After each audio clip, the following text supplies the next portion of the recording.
Oh, golf. A three what? A 3 wood. 5 days, 0 experience, and the world's best teachers.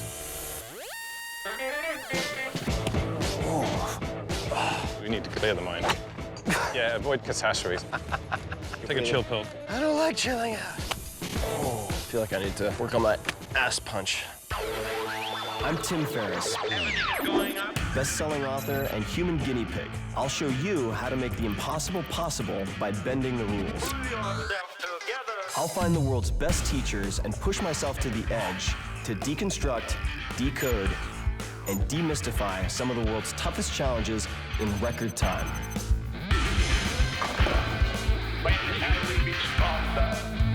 If I can do it, so can you.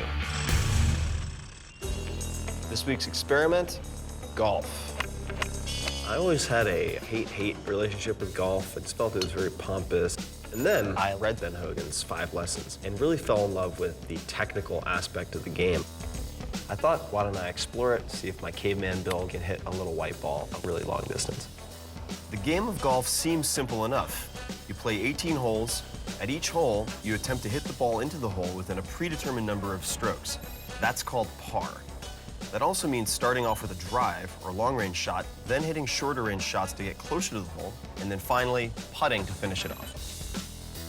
On one hand, golf is extremely unforgiving. It's a game of millimeters. A slight change in the mental state could make the difference of hitting something where you want it or hitting it 100 yards in the wrong direction. A trained athlete like this makes the golf swing look effortless. But in the 1 to 2 seconds it might take to perform that swing, he's actually focusing on countless details. It's so technical, so nuanced, you can drown in a sea of facts and figures. That's the kind of detail that gets me excited. Over the next 5 days, I'm going to try to learn Hogan's 5 fundamentals of golf: grip, stance, backswing, downswing, and putting it all together. At the end of the week, I'll attempt to make par on at least 1 hole at a challenging San Francisco golf course. To help me, I'm calling on a master of swing analysis, Terry Rolls at the San Francisco Golf Performance Center. Terry is world famous for his customized approach to training. Hey, welcome, Tim. Oh, Yeah, yeah. nice to meet you. Yeah. Welcome to my lab. I love laboratories. In the interest of learning quickly, precise feedback and immediate feedback is very, very important. So what we're going to be doing is testing how your body works. We're going to see what inherent red flags have you got. Terry brings in Dr. Calzaretta to perform a golf-specific FMS test developed by the Titleist Performance Institute. The fastest way for you to get better is to do the right swing for you. When we look at a golf swing these days, we break it into its component parts. We're going to test your rotation. We're also going to test your coordination. The ability to move different body parts at different times is very important to get the most power. Okay, first one, ready? Diagnosing how my body is capable or incapable of moving will help Terry to customize my golf swing. A little stiff on rounding our back. And come up. Okay, little balance issue. Lift this leg straight out. Stay there. A little tougher on that side. Just from a swing standpoint, the right hip is an issue. Definitely more of a shorter swing is going to suit your body type, just being bulky. So we're definitely going to look at a slightly more compact swing with maybe some foot position adjustment. All right, thank you very much. Pleasure. Really appreciate it. You bet. Next, it's time to check out my attempt at a golf swing. So this sends out an electromagnetic field around you. Okay. And we've got little sensors within that field. It can tell, what direction you move in, how much you move. There's actually 200 variables that we're measuring. All right. Okay. Okay. Hey, RoboCop, anybody? You have the right to remain silent. After getting acquainted with my personal avatar, I try a few practice swings. I need to relax. I'm sweating up the golf clubs. Swing away whenever you're ready. The way to think about it is more of a chop with the left hand, not a rotation like this. Okay. Because of the way you had your hands, you had to kind of open and close, which is... I see. So I went from here, 12 o'clock, to here at about 2 o'clock. That's the only change I made, and naturally forcing my body to do the right thing. So that's the key, right? Finding the lead domino that trips all the others. Good. Nice. Stronger grip will tend to see people move more towards the target, which is what I was aiming at. So you move 2 inches more towards the target after 2 swings without me telling you. Really, really subtle and really, really profound. Dig it. The hips are like the first gear, so they get the whole thing rolling. That line there is the top of the swing. Okay. The red line is your hips, the green line is your thorax, the blue line is your left upper arm, and the brown is the club. So we call that firing sequence. You get most of your power from the way you use your wrist, which means we've got a couple of sources of power still to tap into, which is what I plan to do this week. One of them would be working on the grip and encouraging the body to move in the right sequence. With the grip change, the hips will want to go a little bit earlier. So I don't have the Lamborghini of hips, in other words. Not yet. Not yet, but you're in good shape. Excellent. So it's official. I don't have the classic golfer's physique. But by focusing on the 20% of variables in training that get me 80% or more of the way to par, I hope to make some serious progress over the next 4 days of training.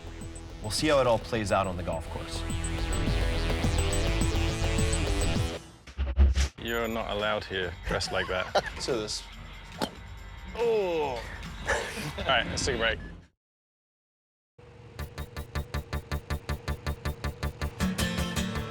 Lake Merced Golf Club is practically around the corner from my house, and it's gorgeous. I arrive, I'm eager to get right to work. Hey, good morning. Good morning. Nice to see you. Firstly, welcome, and secondly, you're not allowed here dressed like that. I think we better head off to the pro shop and get you a shirt. Well, so this probably fits the bill. You want a golf hat? Yeah, why not? As I start on the practice range, the first thing Terry has me focus on is my hips by using something called an impact bag. We want to have the hips just set just a fraction left of center, and the upper body just a fraction right of center. What is the position at the moment of impact? The golf club hitting the golf ball. As long as you have a high percentage of contact with the ball and you have a high degree of quality at that moment of impact, it will forgive a lot of sins otherwise. Address that bag as if you're going to hit it. You've got the shaft lined up? Yeah. Now push the bag as hard as you can. The impact bag is a great tool for isolating one crucial moment, when the club hits the ball. It was a really wonderful illustration as I'm trying to cram as much into 2 or 3 days as possible. Excellent. Like me, Terry believes that observing different styles in action speeds up the learning process. He introduces me to 2 pro golfers, James and Andrew. That ball is still traveling, Just killed a bird in Fremont. right? See how the hips are pretty open at impact. One of James's tips really hits home with me, and that's the clock system analogy. The most common mistake for any golfer is overswinging. Overswinging would be larger range of motion or just putting too much power behind it. It depends on how you swing. Right. Everything else equal, starting your lead arm at 9 o'clock and moving it to 3 o'clock will produce a swing with less force than starting your swing at 11 o'clock and moving it to 1 o'clock. The latter delivers more power and therefore more distance. Hope that helps. Really appreciate it. Thank you. Now, it's my turn to take a shot. Oh, not good. Yeah, overall shape isn't bad, but the sequencing's a little off. Take a breather. chill pill, no golf for 2 minutes. I don't like chilling out. Holding that, I'm just gonna take a few notes. Yeah, cool.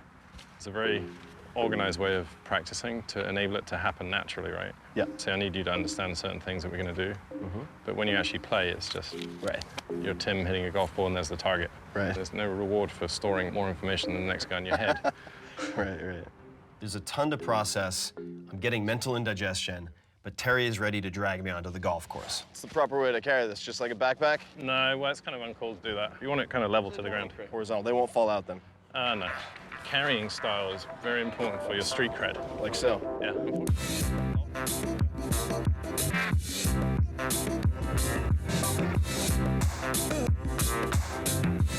Cluttering up your reaction to the target by having a 7-point checklist and putting all of your attention on yourself and not the target is actually making it worse. Yeah. I just can't help myself because I'm a wee bit compulsive, so I take more notes. Having to jump right into golf on a green, playing holes, it's intimidating. Lake Merced is notoriously challenging. It's an approximate 7,000-yard par 72 course. Terry decides to start me off on hole number 10. The first step is to drive the ball down the fairway.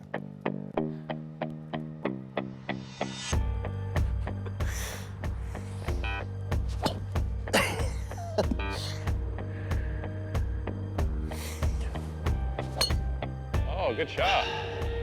All right, let's go. Sorry about the first one. Me too.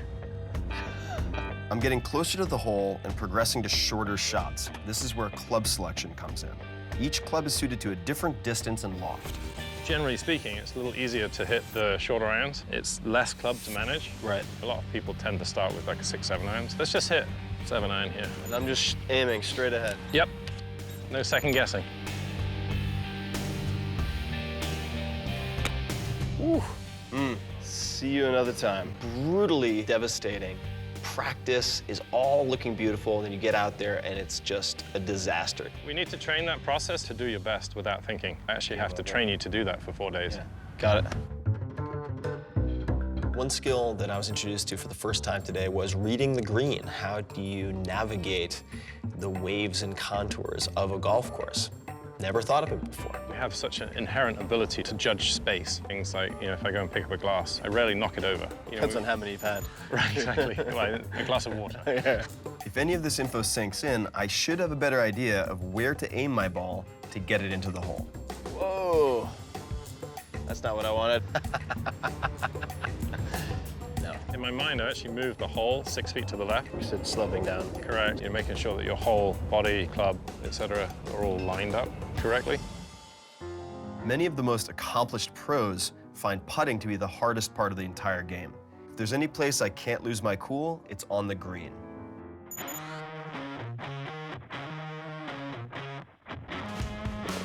There we go. This is about the size of a pocket on a billiards table. There's not many flat ones. Exactly. Man, what a game. You do get to walk through some really beautiful scenery, and you get to walk through your own mind and your own emotional terrain quite a lot. My golf was getting worse. Everything was getting worse. If you can't maintain your cool, your technique goes out the window. With only 1 day left before the big final challenge, Terry is having me focus on the club face. It's very important to hit a given target that upon impact, the club face is perpendicular to an imaginary line running to that target. Terry uses tracking technology to help me fine-tune. The goal of this exercise is to control the angle of the club face so I hit the ball within plus or negative 3 degrees of either side of the hole. I'm gonna say negative 1.6. See what we get. Oh, 1.6 would have been way better. The sequence was really good, contact was good. In the end, that club face control is pretty instinctive. Oh, terrible. As we rotate to the right, the foot almost feels like it's rotating to the left in order to stay in place, which is almost like we're putting out a cigarette. This is staying stable. Does that make sense? I think so. There are people that are very meticulous and who do really well. Yeah. But I'm careful with you not to checklist yourself into Paralysis? paralysis by analysis. So set your feet, get your grip, but then once you get it all done, it's like 1, 2, go. Yeah, okay, got it. Usually my default solution to almost anything is to analyze some more. But Terry insists there are some times in golf when you just have to go for fluid motion and put down the notebook, stop fussing over the details. Nice. Really good. 2.1. I'm getting better.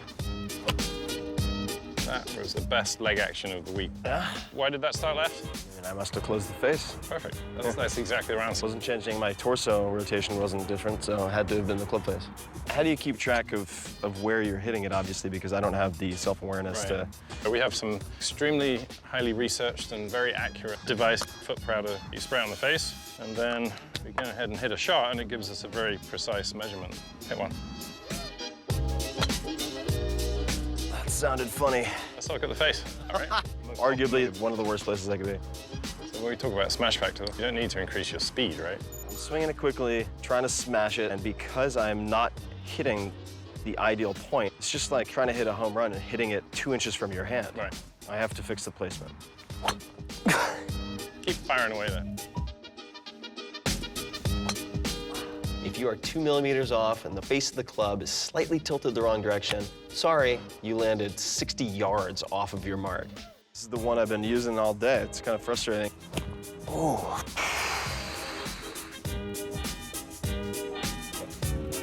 We need to clear the mind, not fill it with more stuff. All right, overload. Terry had the perfect remedy to my frustration, which is something I like to call no-stakes practice. In this case, We flipped the club upside down so that I could focus on the motion and the sequence, the technique, without the pressure of having to hit the ball. Perfect. And now you can do the foot coming up. That's it. It was amazing how much progress I made doing that. Good swing, Tim. Nice. After a full day of practice, Terry and I decide it's time to leave the course behind and pursue a more leisurely activity, and one that can be paired with very strong cocktails. It would be a great way to give my mind rest from golf while still reinforcing some of the better principles of hand-eye coordination, handling distance, all that stuff. Cheers. Cheers, buddy. That's a good game. Yeah, definitely. May the best man win. Well, actually don't really know what I'm doing here, but... Isn't it funny, though? You don't know what you're doing when you bowl and you just do it anyway. Oh, that looks good. It's very hard to have an accidental strike in golf. You're planning on taking me down here. Well, you're an Englishman. I assume you need another, like, 3 or 4 of those. Even at the bowling alley, Terry can't resist giving me some golf-related pointers. The key piece is where you place your attention. All your attention's there, and you're just allowing your body to respond, right? Which is really what we want in golf. Yeah, I'll try it. That's what I'm talking about. That's really good.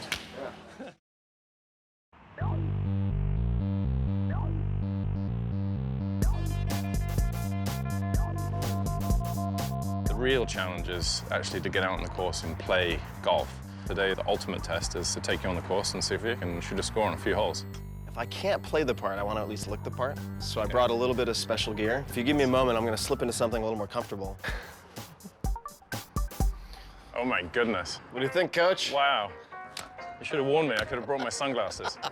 Exactly. Golf makes me nervous. It's a very, very psychologically intense sport. The smallest distraction can screw up your game, so Let's do this. I wanted to inject some levity into the situation, and I like wearing party pants. Terry starts me off on hole number 1, where I'll attempt to make par. So stick to your routine. Aim and routine. Not known for my patience, so in many ways, golf is the perfect test to see if I can do the opposite of my nature.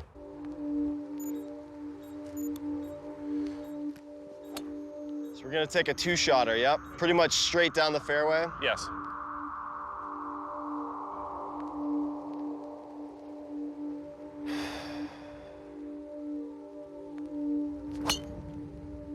Wow, good hit. That's pretty long. That's pretty long. I didn't see exactly where it landed. We're gonna find that probably just under the tree line there. Pretty good start, though. I'll take it. The first drive was great. For proper direction, great ball contact. Cool. Let's go find her. Only problem was it ended up landing right behind a huge tree. You've got that shot. I'm just gonna retire to a safe distance here. Good idea. Good luck. Okay. Cleared it. As I approach the green, I can see that I've landed within striking distance of the hole. It's actually possible that I could make par. As they say back in the motherland, that's a good baddin'. Yeah, got me where I wanted to go, but not in the way that I wanted to do it. My 7-iron has landed me very close to the hole. We're gonna have to give this one just a little bit more energy. Just relax a bit. Fabulous. Better. It's a great shot. All right, putting range. Habitually, I've had trouble keeping my power minimal enough to hit the right distance on putts. Keep going. With my heart rate up, it was too much. Heartbreaker. I just buckled under that type of distraction and pressure. Nice. Why do you have 4 putts? Too much power. Perfect. That's the only thing to fix. Yep. So, good. Play the next hole. All right, I have one more try. So this hole here, I'm going to stand aside, let you make all your decisions. Great.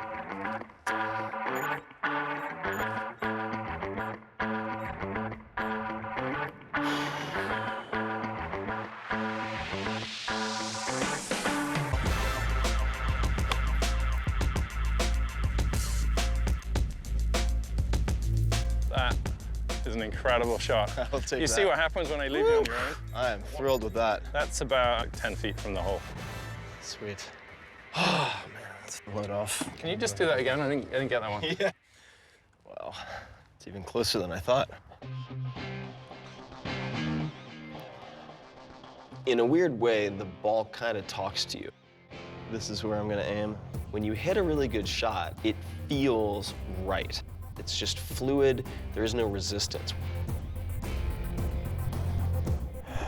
It just has like a thunk. The sound is different, and certainly the result is different, and that's a hell of a feeling.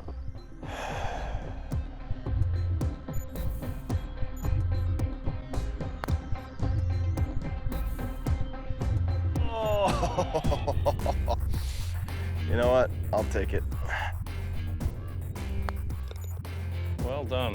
That was very nice. A par, officially in your first week playing golf. One of the first holes you played. What a gorgeous hole to do it on, too. Beautiful. What's the worst thing that can happen to a bad golfer? A good shot. A good shot. In many ways. Can't wait to come back. In the end, golf has exceeded my expectations. I really came into it expecting to be fascinated by the technical nuances and all of these subtleties. And what I realize is that it's really been an experiment in mind control. In terms of piquing my interest even further, it's really done wonders. And I'm eager to jump back into the research.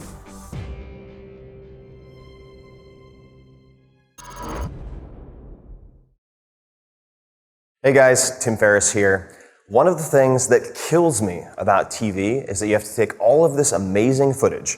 In our case, we had 5 to 6 days of 12 to 16 hours typically per day, and you have to chop it down to 21 or 22 minutes, which is a 30-minute show with the ads removed. It just makes me want to stab myself in the eyeballs with bicycle spokes. It's so agonizing. The good news is we have all that footage, and so we've taken huge extended scenes, we've taken interviews, we've taken tutorials, everything imaginable that we could get our hands on that we thought was really world-class that we wanted to put in. And you can find it at 4hourworkweek.com/TV, all spelled out, F-O-U-R, etc. And we really feel like we could have made the best 2-hour documentary imaginable on the subject that you just saw, or had 5 different shows of equal quality, all different with the footage that we captured. So please check it out. There's some amazing stuff. And you can also check out the podcast where I do very long, in some cases 2 to 3 hour interviews with a lot of the experts in this show. And that's the Tim Ferriss Show, which was nominated one of the best of iTunes, which I'm very, very happy about. And you can check out both. So find everything at 4hourworkweek.com/TV. And if you think that's an oxymoron, by the way, you're right. If you want a 4-hour work week, do not work in television. Thank you for watching.